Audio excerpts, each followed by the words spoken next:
was actually quite small summary of my trip that I've been last week in Amsterdam, and I was actually thinking how much would it cost right now to go to Japan. So traveling is always fun. It's always a fun part in life. I think for everyone who goes traveling after especially a long working day or after a long period where you haven't, let's say, take time for yourself and explore something new as you're every day doing the same thing.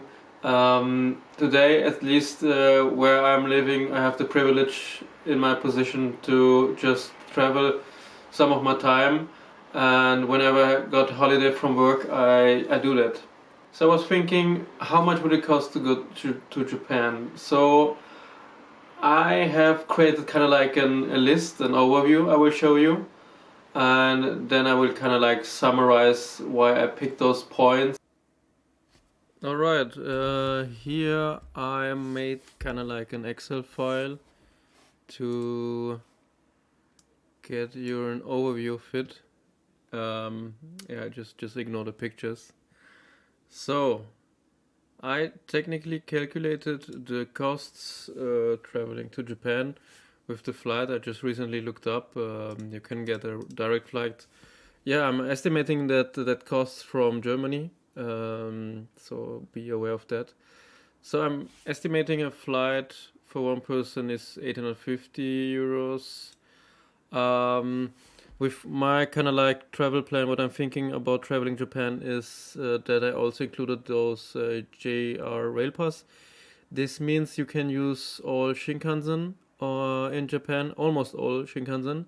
So, for example, when you go from Tokyo to Kyoto, it costs around a single trip 110 euros. So it's quite expensive, and I think when you're using a lot more destinations, it's quite. I think it's a good deal. Of course, there is also, yeah, you need internet, so there's a possibility to get an hotspot or a SIM card. So I looked that up as well.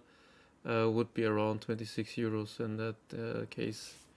And so the hotel, yeah, I looked up like 3 4 stars hotel, um, I thought maybe a good place to sleep.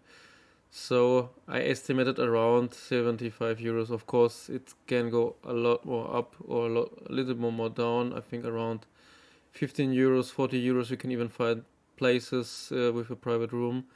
So when you're traveling yeah, let's say you're traveling with 2 people or one more, so it's I think still quite cheap where you can share the room price. And so to the other point, the food. So the food I estimated around per person 35 euros. I know Japan is a place where you want to try out a lot of things, and it can get really fast expensive when depending where you are, let's say, eat in a restaurant or something. If you keep it simple or more like convenient for yourself, depending what your priorities are, I put it on 25 euros. I think that's fine.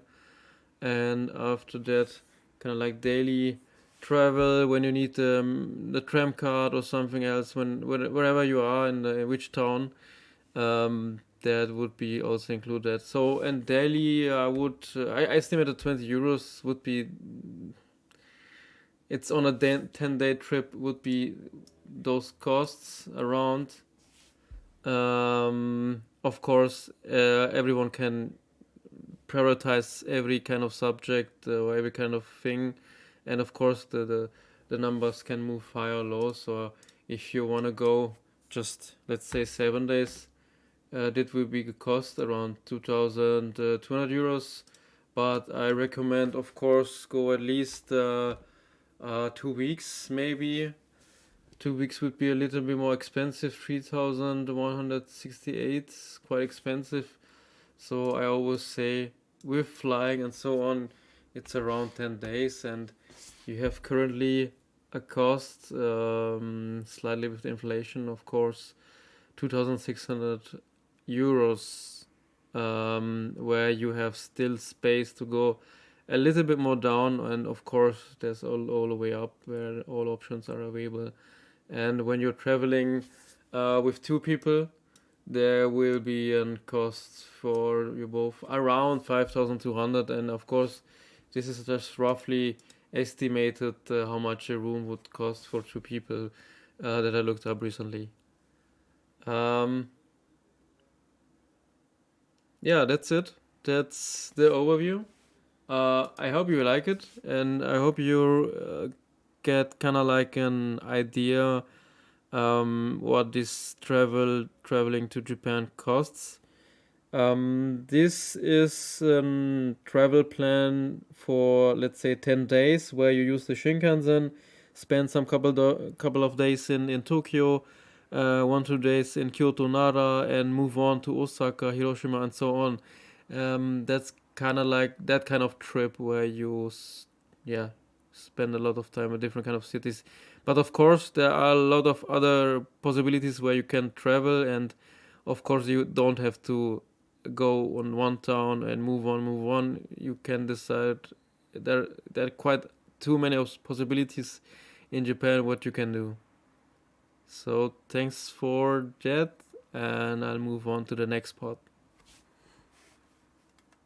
So traveling gives you time to think, traveling gives you time to reset your button where you collect all kind of new impressions of people, the environment, how people live, and lean back and a little bit enjoy the time and live at the moment. And I think it's quite important when currently we're living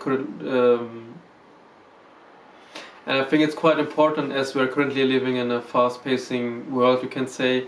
So we need to take some time for ourselves. And for example, I'm really looking forward to go to my next journey to Japan whenever it's possible. Currently, it's just shut down currently of the COVID situation, unfortunately. But I'm looking forward, hopefully next year.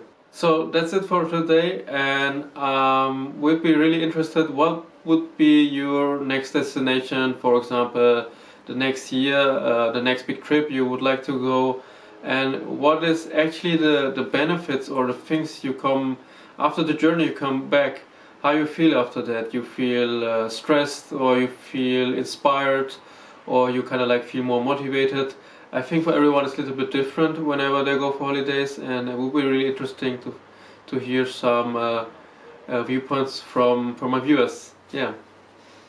So thanks for tuning in, and I really appreciate all your comments and likes whenever you drop something that I can see that people are really enjoying the things I'm doing, the content I'm doing, and I really appreciate that and looking forward for the next video.